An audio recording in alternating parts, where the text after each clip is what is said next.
Now let's go behind the rock screen. You're welcome to come on in. We'll bring out the moonshine and start telling lies and calling up the women. But no talk about racing. Come on. Hey everybody, Josh here with the Dirt Court Jesters podcast. Very grateful to have Ryan Barr, the driver of the 21B non-wing 410 sprint car out of Piqua, Ohio, with me. Ryan, thanks for coming on. Yeah, thanks for having me. So the first thing I'm going to ask you, and I probably should have checked with you on this beforehand, but I'm going to ask you this, and if it's wrong, then we'll revisit it. Is your birthday the day after Christmas? Yeah, it is. All right. Yep, December 26, 2001. All right. So I have to pose the question: how does it feel having your birthday the day after Christmas? So, like, everybody kind of is iffy about it, right? But luckily, my mom was really cool about it. Like, she always split it up really well. Christmas was always big for me because I was an only child.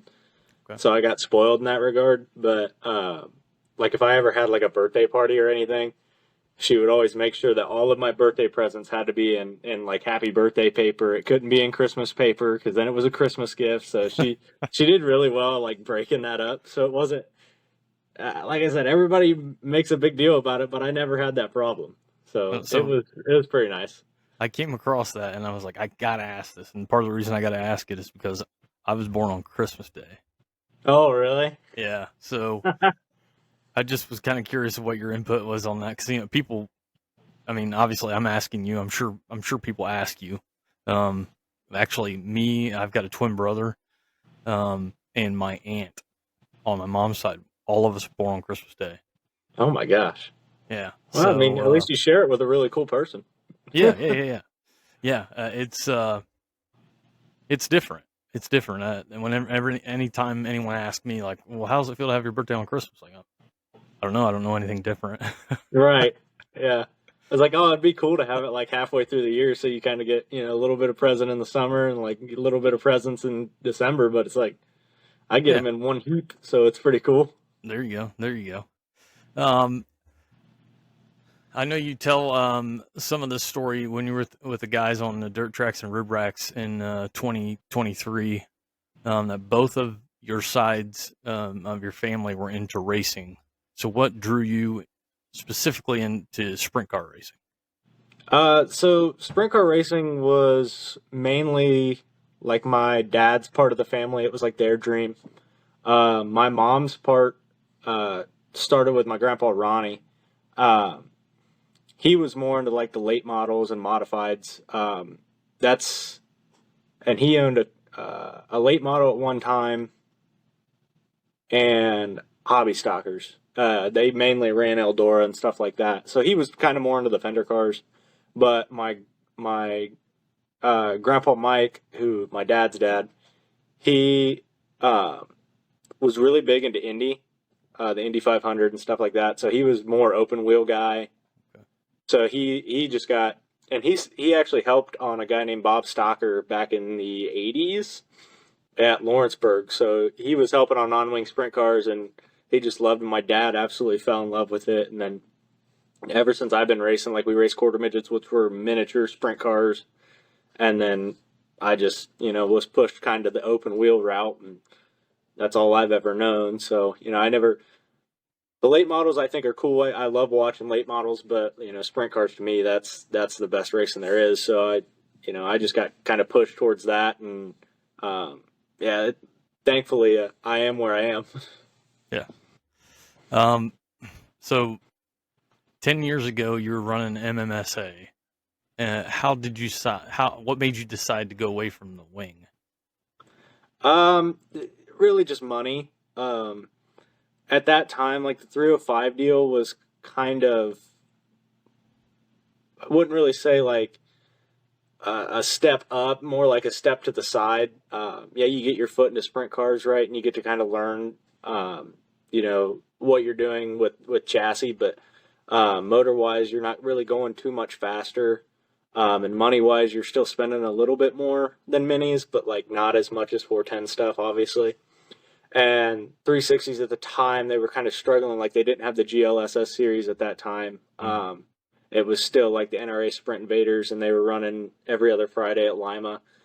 And so it was like, that was kind of struggling. We were looking at like, maybe those won't be a class in another 2-3 years. So it was like, why would we invest into that when we may be out of it sometime soon? The love for non-wing sprint cars has always been there. Like, I prefer non-wing over wing just to watch. And, we had thought, Waynesfield was going to do a thing that coming year. So we were like, okay, we'll be pretty cool, like, to go to Waynesfield and get our feet wet and then the non-wing stuff. But that didn't end up happening, which, for everything happens for a reason, right? So we just kind of ran everywhere, and then kind of just fell in love with Lawrenceburg and how close it was to us. It's only an hour and a half from here in Piqua. So we started doing that, and it's now we've kind of set ourselves like, this is as far as we're ever going to go. If non-wing so happens to die and wing kind of takes over, that'll probably be it for us, which hopefully that day never comes. But non-wing's just was the cheaper alternative for us, and it was kind of me and Dad's dream more so than the wing. Okay. Well, you touched on a couple different things there. So, I mean, the first thing I think of is when you mentioned the 360s, like, I was with you, really not maybe a couple years ago now, I think GLSS has really stepped it up. Because I was concerned for 360 racing, particularly in Ohio. That's what I grew up on. I grew up at Limaland and mini sprints and bombers there before they eventually started carrying 360s and modified stocks as their regular show forever.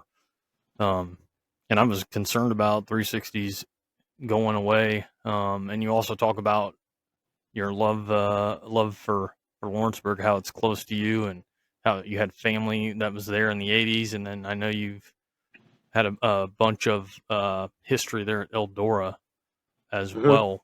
But to get back to the original question, I know you explained there how you got away from the wing. So the question is, would you ever throw a wing back on? So on our car, my dad is a very strong no. We'll never run wing with our team. Like our car doesn't even have wing tabs. It is a strictly non-wing chassis. Not to say we couldn't weld them on later. But we also don't have the horsepower. Like, we could probably run Fremont on like a slick night.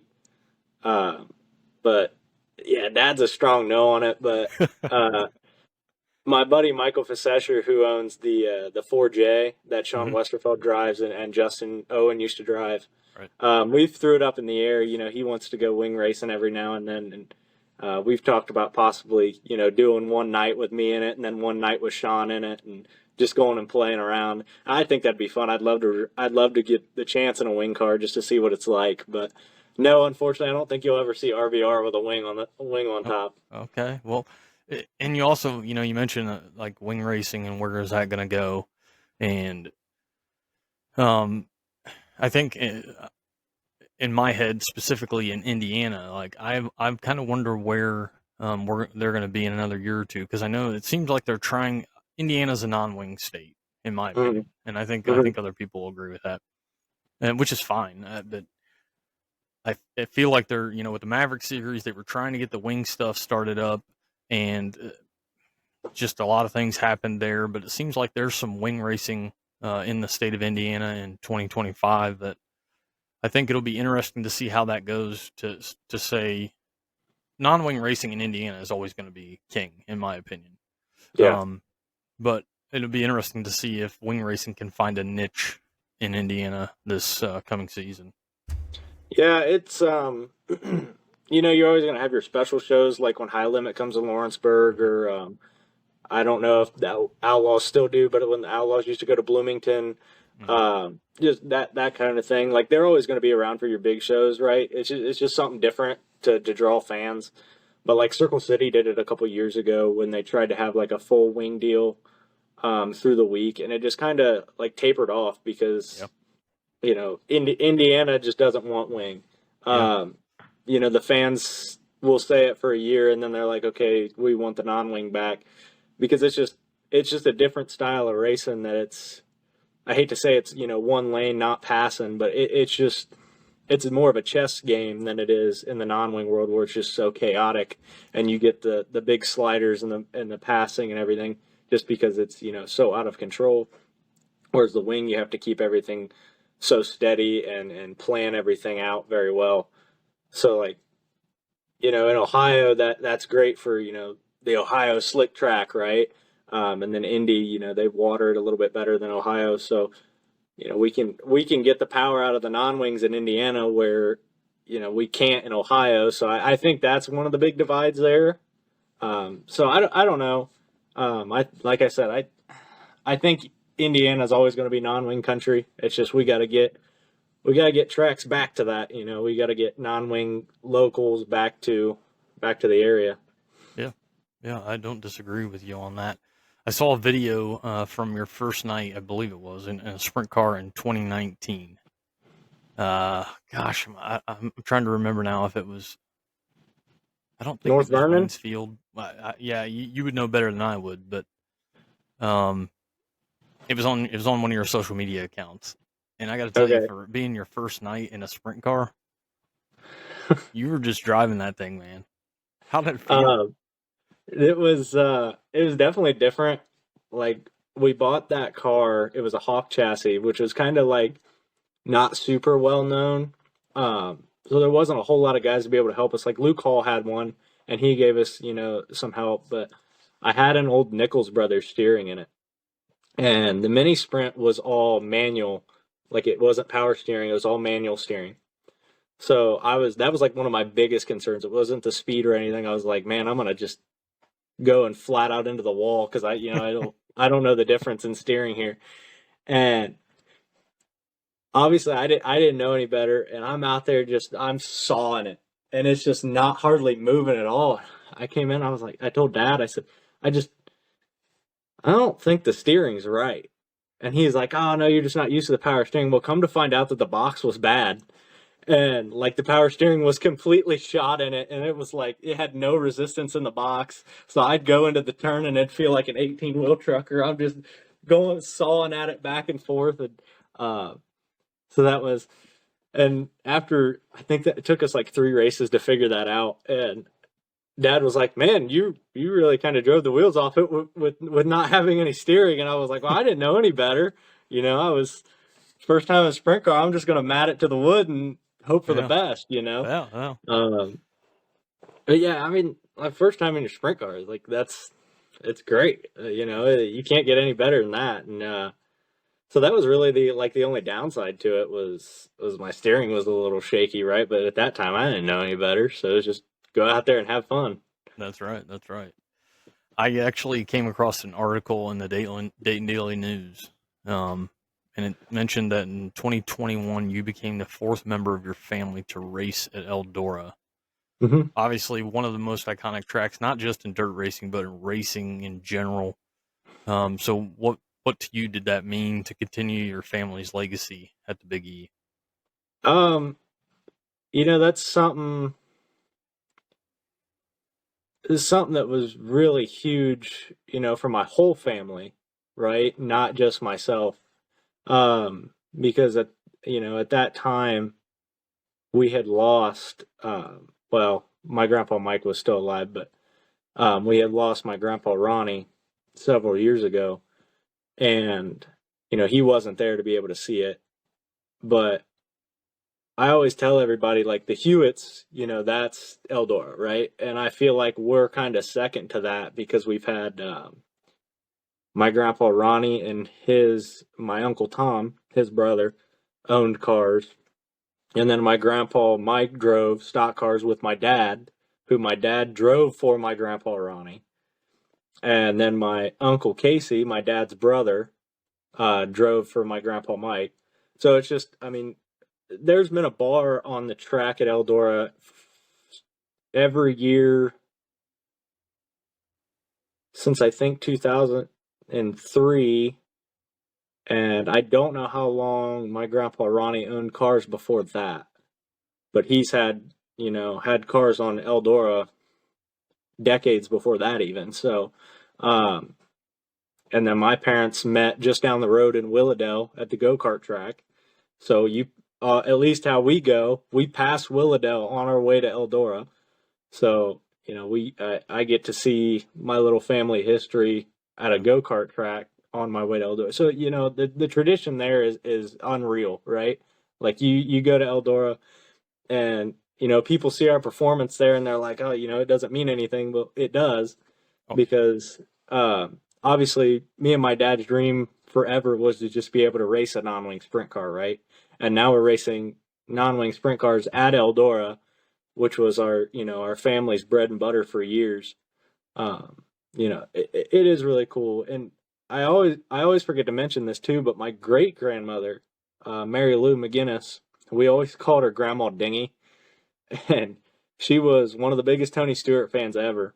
Yeah. And then I believe it was 2008, she won Eldora's #1 fan award at the banquet. I remember seeing that in that article. Yeah, she's still. She's on the little memory wall that they have out there out front, like right by the pond. She's still on there as Eldora's biggest fan. Nice. So, it's pretty cool to kind of keep that name going and keep the name on the track because now I'm the only one that does it. And yeah, I mean, just even now to this day, like even when I pull out onto the track, you can just kind of feel it, run through you, that it's the prestige of that place and just the roots that run so deep in my family, at least. It's unreal. And knowing that no matter what I do, everybody above and here in my family is going to see it. And it's just really cool.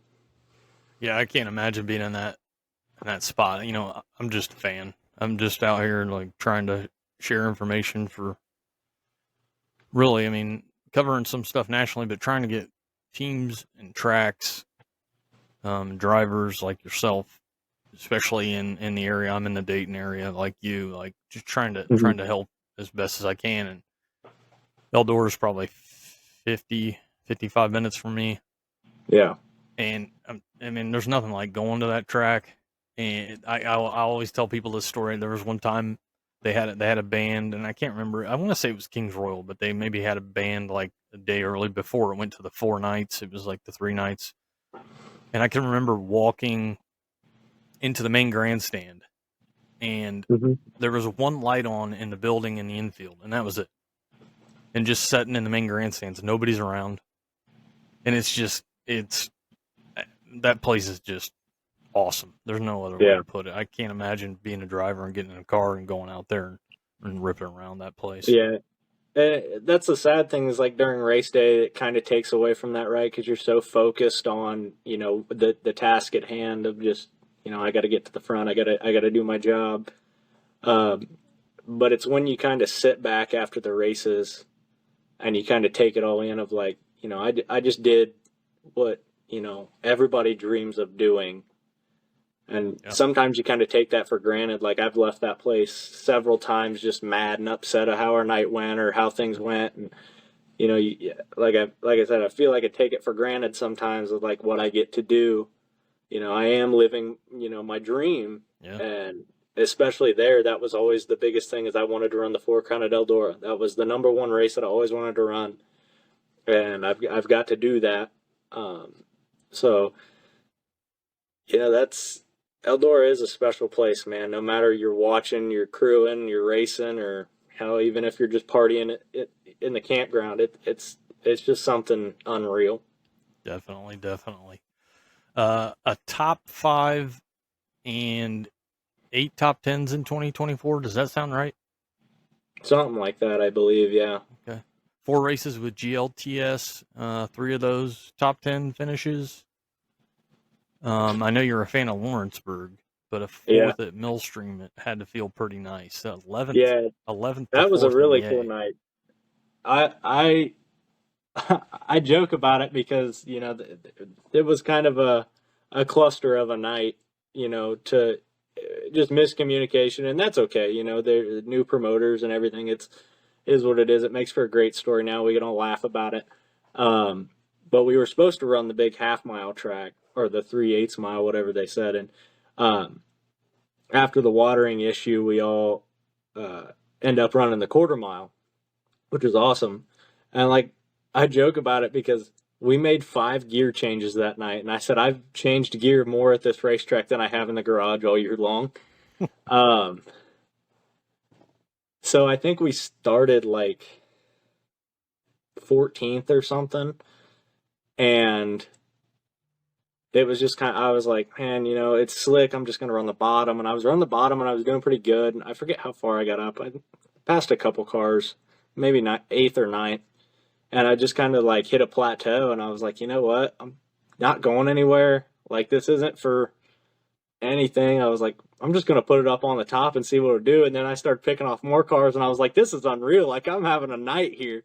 So I was like, I'm just going to see how far I can take it. And then I actually did get lucky because I think Paul Dews and Trey Osborne end up like popping off the top. And so like I got a few easy ones there. But still, I mean, it was really cool. And I think it was Ricky ended up winning it. Corbin Hazlett was second, and Aiden Salisbury was third. And Aiden was the only one out of the top 4 that was running right along the tires, man.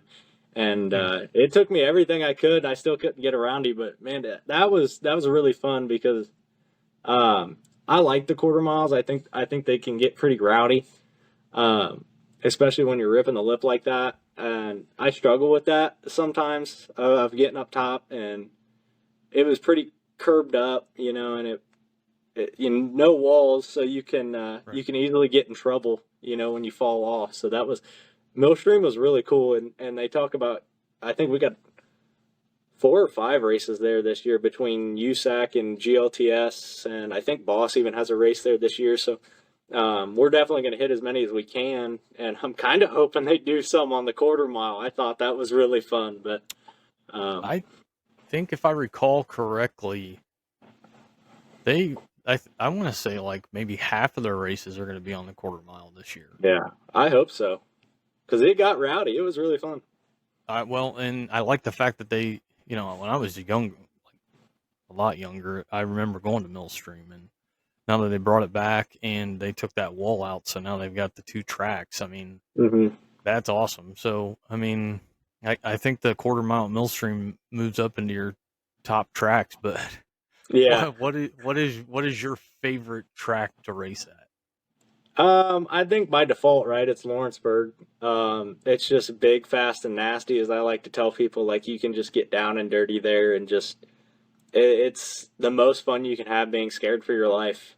It's, it really is. It gets rowdy. I really enjoy Waynesfield. I kind of struggle there. We've had some good nights and some bad. But I really do enjoy Waynesfield. It's like one of the fastest quarter miles I feel like I've ever been on. And just like, there's nothing better than like ripping 1 and 2. And then you got to go hauling down the backstretch and like kind of cheese it in there a little bit. Cause you're afraid of 'cause you don't want to go hold too high you. in 3. Yeah. And that was, the last time we were there was kind of crazy because I was following Luke Hall, and he's, right rear right on the wall in 3 and 4.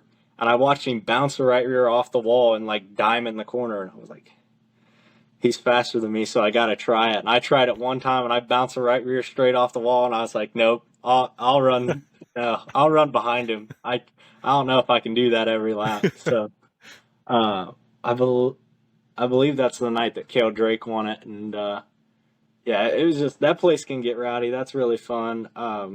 Believe it or not, like we just talked about Eldora. Eldora is one of my least favorite tracks to drive just because it's so big and we struggle so much there. And like, I just got to find my balls to run the top there. And it like takes me all week just to even talk myself up into going and doing it. Just because I know if I mess up that it's probably going to be a couple weeks before I get back to the track because you don't come back with very much there. Yeah, Adam Crewy told me one time, if you're going to run the top of Eldora, you better have balls and a big bank account. Yeah, essentially. And like we've got the 2 cars now. One's still just bare frame, but it's like I still don't want to push the issue a whole lot, right? I did get a little ballsier this past year in the B main for, I believe it was the Fort Crown. I put it up top, a little bit higher than everybody else was in the B main, and started picking off a few spots, but that was about as far as I wanted to go. I don't know how those guys ride that hair thin ledge up on top like that. That's crazy. Yeah, definitely. So you mentioned Lawrenceburg, and I'll tell you, the first time I walked in, I every time I go to Lawrenceburg, I park in the lot closest to the main road there. And so the first time I walk in, you walk in and you see the wall for turn one. Mm-hmm. And I'm like, holy crap. And then you get in there and you see, and it's just a big bowl. It's a wild track for sure. Oh yeah. And then you got Waynesfield that's got, like you said, you can fall off there in 1 and 2, but you better not get too far off, because going into 3, that half wall pops up. Mm-hmm. I've seen a couple modified guys drill that thing. Mm-hmm.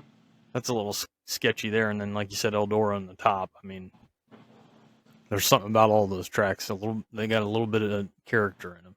Oh yeah, and every track's got its little spooky factor, right? Like even Gas City, like Scotty Weir once told me, he said the best way to qualify here is just hold it wide open all the way around the top. He said, do not let off. And I've done it, and it is, even on that place, it's still, kind of spooky. And like going into 1 and 2 at Kokomo, that's kind of spooky. Every track's kind of got its, you got to be a man to do that type of stuff. You gotta be on the spectrum of a little crazy. And Fair. There's a lot of times I struggle with that, because I got to wake up and I got to go to a job the next day, and I got to see my parents foot the bill for this, and I got to help fix it. So I think that kind of plays into some of it sometimes. And but yeah, I mean, it does come down to a lot of those places you just got to man up and do it, and let your foot override your brain sometimes. For the 2025 season, anything new on your end as far as racing?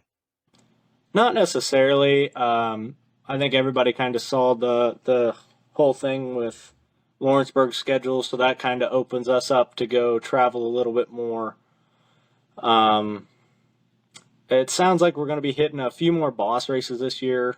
Like, we're not fully committing to the schedule because there are some other places that we want to go that overlap. I think we're going to hit some GLTS stuff. Like, I saw Butler was on the USAC ticket and GLTS this year, so I think we're going to go try and hit Butler. We've never been there. Okay. And then a lot of Millstream. I just read the other day that Red Farmer had got Waynesfield, so excited to see what he does with that. Hopefully we'll get a few shows there. Yeah, I mean, it's all kind of up in the air. We're actually getting ready to sit down and do like a whole tentative schedule, what's going to go on here soon. But usually we'll do like our typical 20-25 shows a year. That's about all we can afford, unless something else comes along, maybe I get a ride or something. But yeah, other than that, nothing really different other than we're not going to be around Lawrenceburg a whole lot this year. It sounds like we'll be mostly back in Ohio for the, a majority of it, which is kind of nice. It's not too far. And Montpelier's, coming on. I think we got 4 or 5 races there this year. I think we're going to try and hit most of them. Nice. Because that's still pretty close for us, and that's a pretty neat track. So, yeah, I mean, nothing super new. Just going to be traveling a little bit more than normal. But staying in this general area, do you have any long trips planned for any race that you want to hit, or are you going to be pretty much around Ohio, Michigan, No, Indiana? we always throw up the idea of going to Hobstadt every now and then, which is like a 5.5-hour pull for us. But that's like just finance-wise, we have to look at that, right? Because that track back home, that's long for Dad to drive the truck and trailer, so that's usually a hotel room. So we kind of got to look at that. And we know where we're at going there, that it's going to be a struggle for us to make the show just because that place drives so different. And if you don't run down there weekly, it is a struggle against those local guys. So that's more of if we've been rained out for a month and a half and we just want to go racing, we may do that. But I don't honestly know of any super long trips. I know that March 29th we're going to Brownstown. Okay. I think that's a MSCS, or not MSCS anymore, but the Midwest Thunder Sprint Series. Mm-hmm. I think that's one of their first shows. So we're talking about possibly going to that, and I think that's 2.5, 3 hours for us. Okay. What do you think about the additional night for the 4 Crown at Eldora? Oh, I'm stoked because now I get to race twice. I love it. I mean, should help on Saturday too, right? Yeah. We'll race Eldora whenever we can, right? Just because it's literally 30 minutes from my house. It's the closest one to me, and again, it goes back to the whole tradition thing. Like, I'm pretty sure my mom would say we're only racing Eldora if she could. So, that's her favorite place. She was born and raised there. I was born and raised there, and it's so yeah, we'll race Eldora whenever we can. So we'll be there the Thursday and Saturday. We're going to do the both Let's Race 2. I think we're going to even do the Tuesday night where we're the show fill for Ohio Speed Week. Okay. So yeah, I mean that's going to be pretty cool. Like, I'm excited to have a Tuesday night in the schedule. That's kind of out there, but yeah. Yeah, so I'm pretty excited about the Thursday night deal because that gives us a nice little break, because I don't know if we'll go back to watch for Friday night at all because we can just go back home. So we'll probably maintenance all day Friday, and that gives us a nice little break in between there to get ready for Saturday and learn a little bit more on, hopefully what's going to happen with track conditions and everything. Sure. On the very, very rare chance that you get to be a fan, what is your favorite track to watch a race at? I really liked Kokomo and Hobstad. Watching a non-wing race at Hobstad is like no other. Like, that's just insane. Because I've raced there a couple of times. And I made the last time I was there, I made the feature. And I think I was like 6 laps in, and I'm running dead last. And they're not, too far away from me, but I'm not anybody to compete with, right? And I'm fully cocked, like perpendicular to the corner. And I feel like I'm about to spin out every lap, and I'm, head's fully turned out the right side of the car. And here comes Kyle Cummins. And he's more sideways than me. And I was like, I don't know how these guys pull it off. Because he's literally backing it into the turn. Like, his ass end was coming around before his front was. And then he just drives off away from me. So to sit in the stands and watch these guys do that, that's pretty unreal. But I always tell people, I made a USAC show at Lawrenceburg this year for the Justin Owen. And I can start 24th there and be completely content because that is the coolest seat in the house. USAC at Lawrenceburg is probably one of my favorites. That's it was the USAC opener there in 2016, I believe, where I fell in love with sprint cars. It was the year John Stambro had the Robin Egg blue 81 car. Chase Stockham was still in his own stuff. Chris Wyndham was in the Baldwin car. Tracy Hines was still running. I think it was his last year. So it was just a really neat year for USAC, and that's like where I fell in love with it. So it sucks that they don't have the opener anymore. But I really like the JO Memorial, just because it's honoring one of my good friends. But yeah, USAC at Lawrenceburg is just insane. Like, those guys go crazy. Even the midgets there, like, if you run a midget at Eldora or Lawrenceburg, you're crazy. Like, that's just stupid. But I like watching that. And yeah, and the midgets at Eldora is wild. It's insane. But Waynesfield too, like I like watching just because that's kind of where I grew up watching local non-wing stuff. So I like watching there too. It just brings back old, nostalgic memories of seeing it. So, I like all the places I like to race, I like to watch too. So just because they're close to home and other than Hobstad, but that one's that's always like, I tell anybody that's a fan, that's a crown jewel. You got to go watch non-wing sprint cars at Hobstad just one time. There you go. You guys have heard it from the man himself.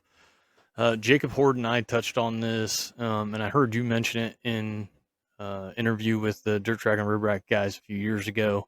The interaction between fans and teams and drivers is really what sets dirt racing apart from other major sports, in my opinion. I know that's your opinion, and that's just something that if the sport can grab a hold of anything that they want to separate themselves from everything else, it's, I've talked to you, I don't know how many times now, and you've thrown stickers on your car, and like, I'm not going to a baseball game, an MLB game or an NFL game and having any of that happen.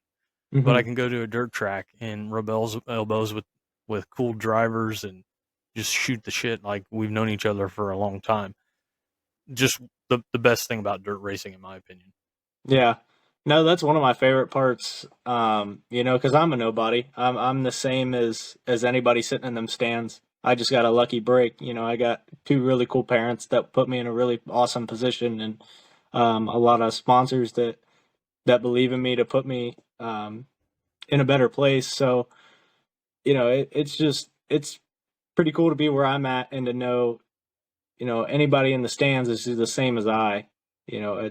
I'm just an average guy who works 40 hours a week and loves drinking beer. So, I like when people come down and want to share that with me. They think I'm a superstar. Well, I think it's great that they're even there to watch me do that. And, I love the interaction afterwards, and just kind of the party after the race is half the fun of it, right? You get to see everybody and talk and sign autographs. I love signing autographs as people like getting them. So, yeah. That's the fun of it for me, is you're making somebody who's no different than yourself feel like a superstar, So it's a really neat thing that dirt racing can get so involved in the fan aspect, and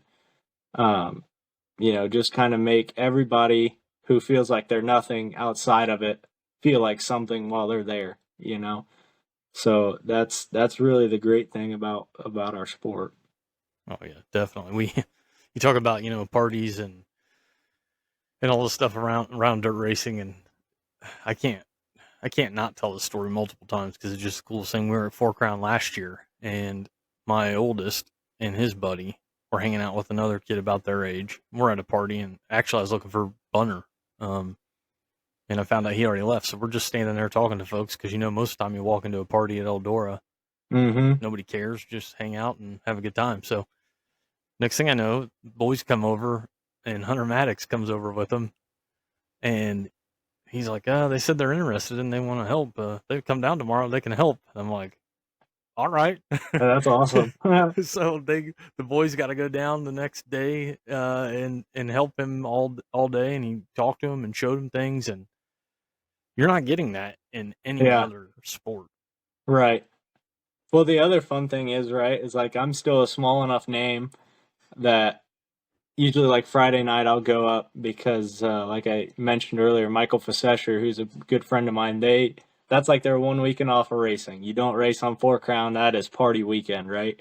So we still race, but I'll go up Friday night and hang out with them and maybe have a beer or something. But you'll be walking through the campground and people don't even know who you are, and might be giving you shit or something. Like there was one guy who was actually wearing my t-shirt.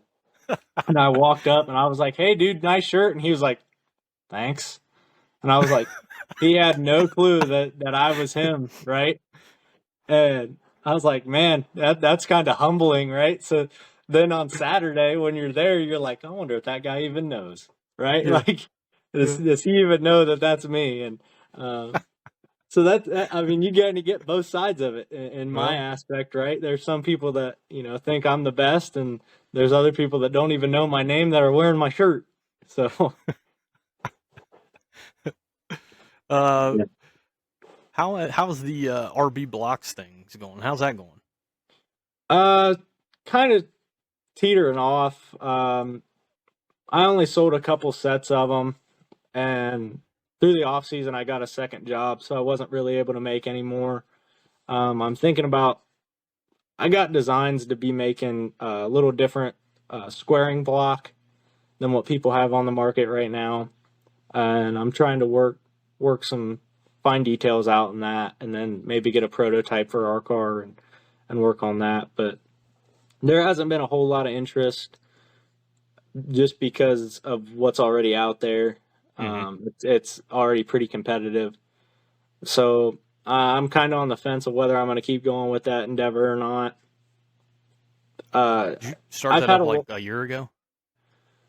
It was just probably a month before the King's Royal, I think is when I did it.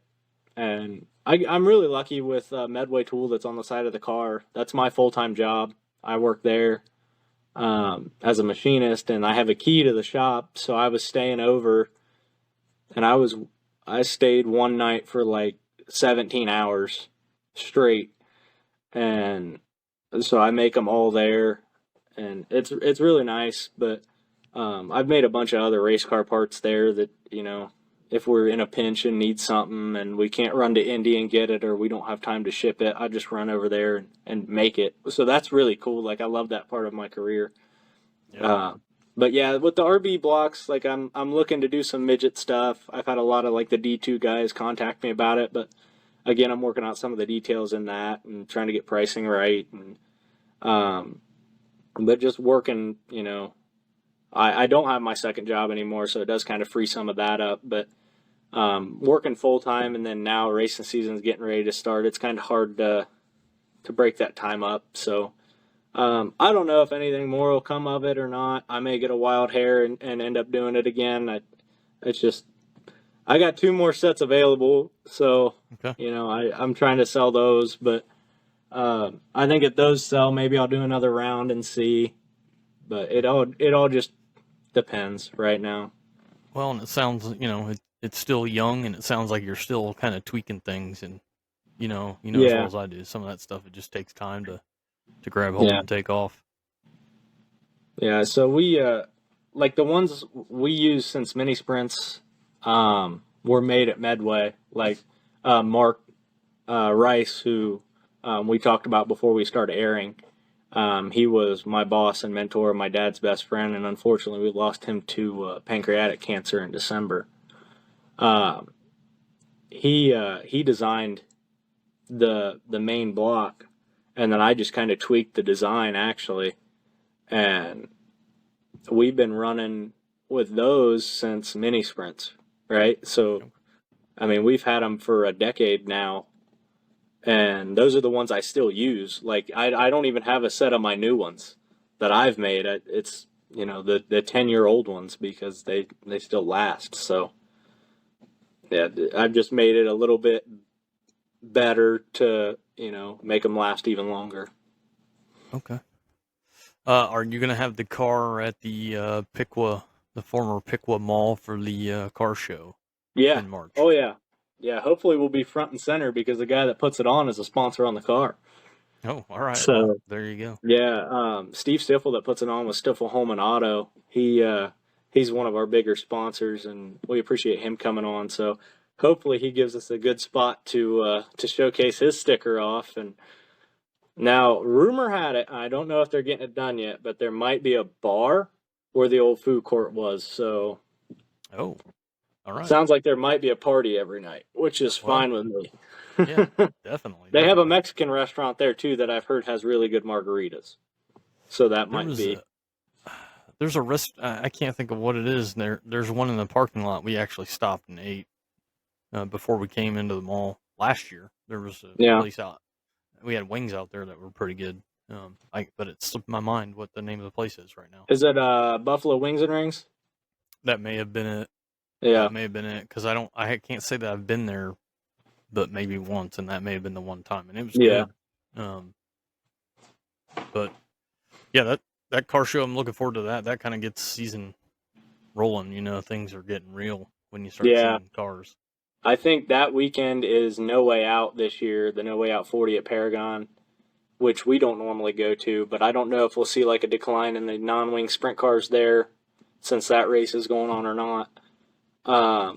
But yeah, I mean, they've got everything from quarter midgets and go-karts to, Hornets to asphalt late models, winged and non-wing sprint cars, vintage cars. It's a great show, and I highly recommend everybody come out because it really is a good time. Like, they've got in the old movie theater, the mall now, it got completely redone. It's almost like a Sky Zone. I believe it's called like Hero Day or something, but it's like an action park, trampoline park kind of deal for the kids. Yep. And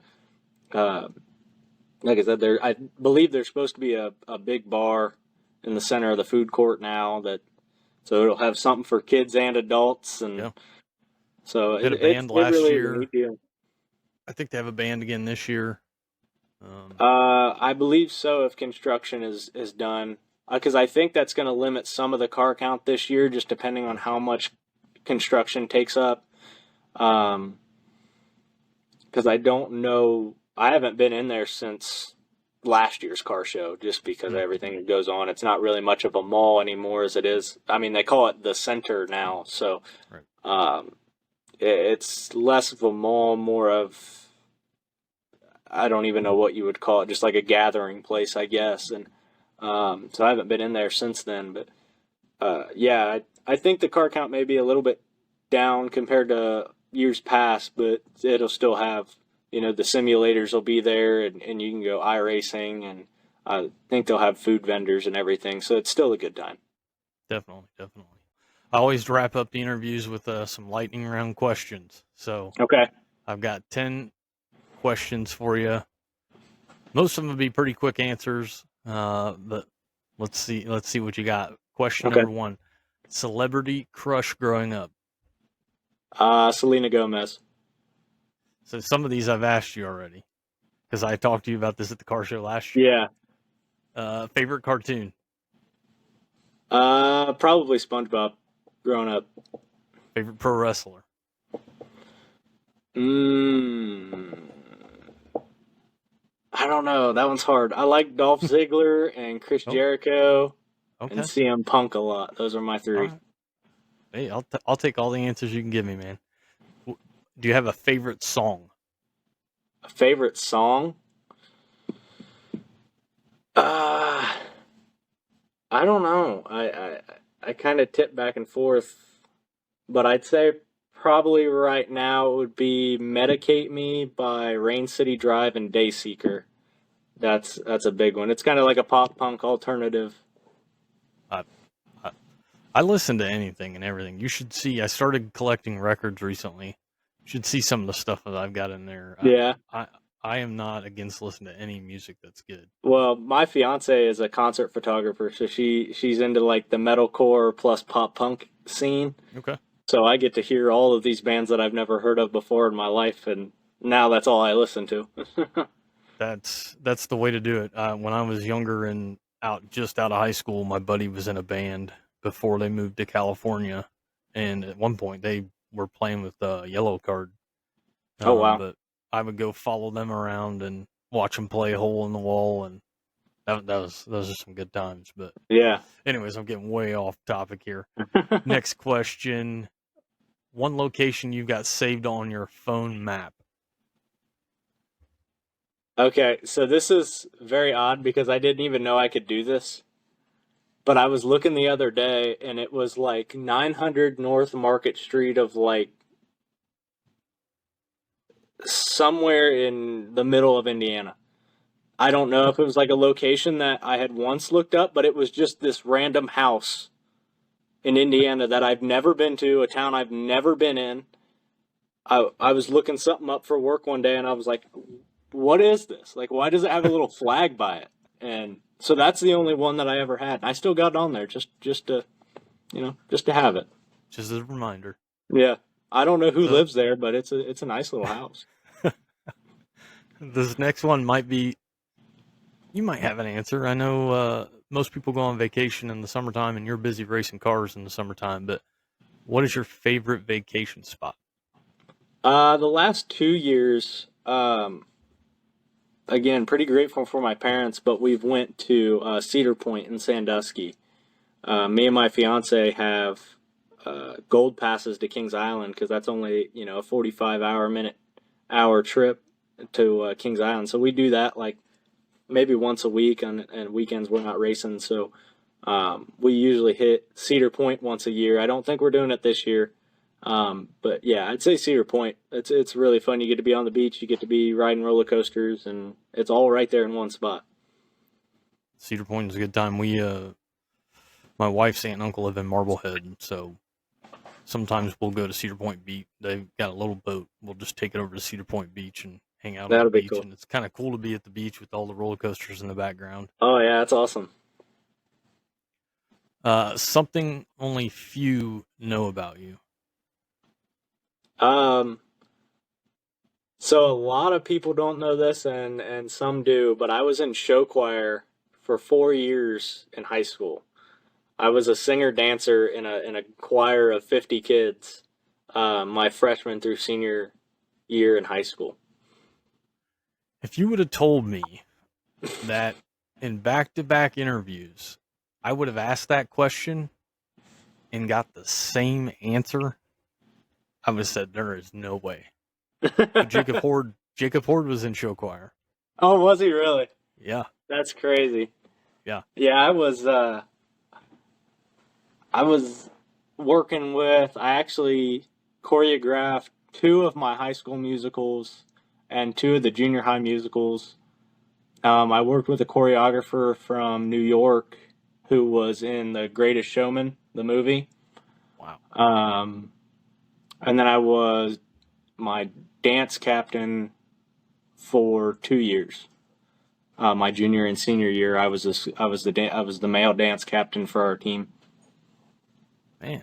Yeah, Wow. I enjoyed the dance a lot actually, and a lot of people make fun of me for it, but I enjoyed it. I love the performing part of it, and I guess that's why I like doing the interviews a lot. I just like to perform. There you go. There you go. If you could own one car, what would it be? 1957 Chevy Bel Air. My grandpa Mike had them as race cars, and my grandpa Ronnie had one as a just a hot rod, and I've always loved them. Okay. What is your go-to meal? Anything pasta. It's a bad thing to say, but I love pasta. I love cooking Italian. I love eating Italian. I love everything Italian. So, I'll eat raw noodles. Heck, I just had I make carbonara. I made carbonara last night for dinner, and then I've got leftover noodles that I'll take for lunch tomorrow with a pesto on it. So, There you go. anything noodles is my desire. All right. And the last question, and it might be a little bit lengthy. It might not. Funniest story you've got from the racetrack? Oh man, from the racetrack. I've got one. It was a funny day, and my dad's gonna kick me for telling it, but we still laugh at him for it. We were leaving for Gas City. It was a Friday. Me and Dad took all day off work, and we were gonna go. The plan was to go to the dyno to run our motor because we had some problems. We were going to hit the dyno, then we were going to stop by Bennex to pick up some parts, go to the racetrack, tie everything together, and then we were going to race Gas City that night. Well, we had went to the dyno, and it just didn't go right. We're kind of put our tail between our legs that we were just still having motor issues. And we thought to ourselves, we were like, well, we'll just run tonight, see if we can't figure it out at the track and just use it as a learning night. So we go to Benneck Enterprises, which is like the speed shop in Indiana for anything sprint cars in the Marion area. And we get there, and we're just kind of hanging out. We got what we needed, and we're all watching the weather. As it was supposed to rain, and we weren't sure what they were going to do. So we sat there for a little bit. Finally, we were like, all right, well, we have to go. Like, we have to make the decision. We have to get there. So as soon as we pull into a parking spot, and it rains out. So it's just a somber day, like all day long. We realized our motor was down, and we get rained out. So we're on our way home, and we're on 69. We get stuck on 69 for like 3 more hours on a traffic jam. We finally get back, and we take 28. So we're taking Route 28, and we pass this truck.